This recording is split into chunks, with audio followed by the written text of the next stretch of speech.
Alright, let's stop pretending your local museum is impressive just for a second. We are heading to Maharashtra, India to look at the Ajanta Caves. This isn't just some old rocks situation, it's a massive horseshoe shaped cliffside where people literally carved a masterpiece into solid basalt over 2000 years ago. Let's get into history before your attention span drops. By the way, this video is also posted on my YouTube channel in Bengali, and I am recording this right now in English, so you can watch this video in whichever language you want. Back to the story. The story starts around 200 BCE. This was the Hinayana phase of Buddhism. At this point, the monks weren't even carving statues of Buddha. They used symbols like footprints or a throne because they were purists. I mean, if you have ever gone to monasteries, the ancient ones, you would see stupas and not Buddha statues. These people were minimalist architects of their ancient world. They hacked out chaityas or prayer halls and viharas, which are monastery, using nothing but hand tools like um, a sickle and things like that. Imagine spending your life chipping away at the mountain just to have a quiet place to sit. Dedication or just no Wi-Fi? You decide. They carved out many caves, and many of them had these bed-like structures you are seeing right now, where people or I can say travelers used to rest. Then the site went quiet for centuries. It wasn't until the Vakataka dynasty, specifically under King Harisena in the 5th century CE, that Ajanta went mainstream once again. This was the Mahayana phase. First the Hinayana and then the Mahayana. This was where the famous vibrant paintings like the frescoes come in. We're talking about the Padmapani and the Vajrapani. These images are literally so detailed that they can make your 4K monitor look like a show. They used natural minerals and vegetable dyes that have somehow survived the humidity of an Indian jungle for 1500 years. And believe me or not, historians are still researching about these colors, how these colors are so long lasting. By around 480 CE, the patrons stopped paying the bills. The political climate shifted, and at least this is what the historians believed, because till now there are no solid records for why Ajanta caves went inside the jungle, and it wasn't visible until 1911. Sorry, 1819. The jungle did what it does best. It swallowed them whole. For over a millennium, only local tribes knew that these existed, and no one else. Fast forward to 1890. A British officer named John Smith was hunting out tigers, as one does, and spots the entrance of Cave 10 through the thick brush. He literally scratched his name into the pillar over a priceless painting. Really classy, John. Regardless, that's how the world rediscovered what is now a UNESCO World Heritage Site. So there you go, 30 caves, centuries of labor, and a visual history of an entire religion's evolution.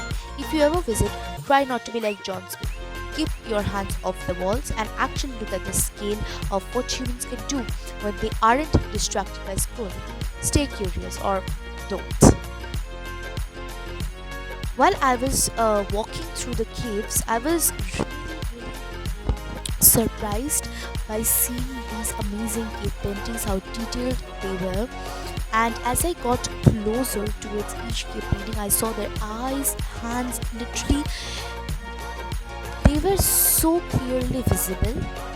Even nowadays, big famous artists cannot even draw this nicely.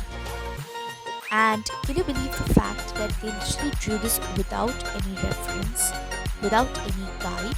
They just saw the Lord, they drew it. They saw something happening, they drew it. And yeah, it is what it is.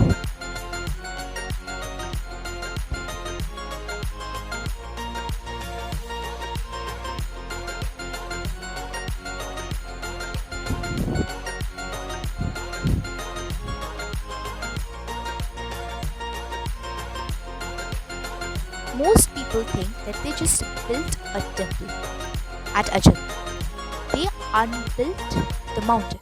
They started at the top of the cliff and worked their way down. Why? Because if they made a mistake at the bottom, the whole thing would collapse on their heads. And the staircase was very, very steep. I was really scared by the staircase.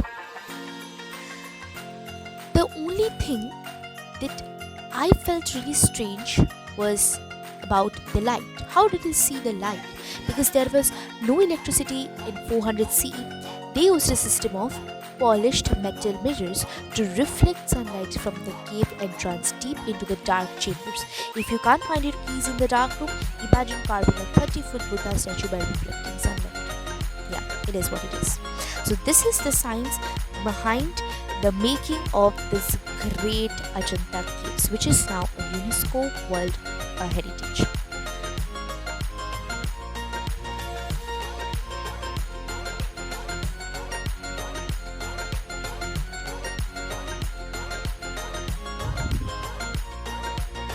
I've heard a lot of people calling this frescoes, but they actually aren't. Not technically.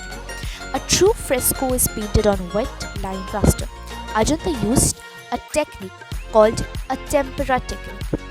This technique has three main things. First, the base. They smeared the rock with a thick, disgusting mix of clay, cow dung, and rice husk to make the base more strong and long lasting, or else the rock would wear out and slowly the cave would start falling down. They topped that with a thin coat of lime wash, and they didn't have synthetic paints, as I said before. And how did they make this paint so long lasting? They used this pigment called lapis lazuli. I hope I'm pronouncing it right, because this paint was bought all the way from Afghanistan. And if you see the cave paintings and if you notice them carefully, you would find out that mainly they use the colors like red, yellow ochre, green glauconite, I just really hope I'm pronouncing this right, and blue, because these were the main colors they bought from Afghanistan, known as lapis lazuli. In cave 1 you will see Bodhisattva Padmapani. He's holding a blue lotus and his posture is known as Tribhanga, a triple bent pose that suggests grace and movement.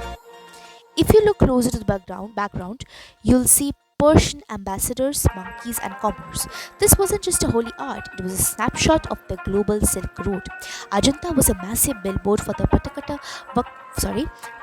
Empire as wealth. It was a flex. Look how much money and time we have to carve a mountain into masterpiece. This is basically what they wanted to say. The tragic end, from cave 24, it became unfinished. You can see the rough chisel marks where the workers just stopped because around 477 CE, but Bakataka King Harishina died. And after this, I also end my video. If you liked my video and found it informative, please don't forget to like, share and subscribe my channel. I'll be back with a new video in the next vlog. Bye bye.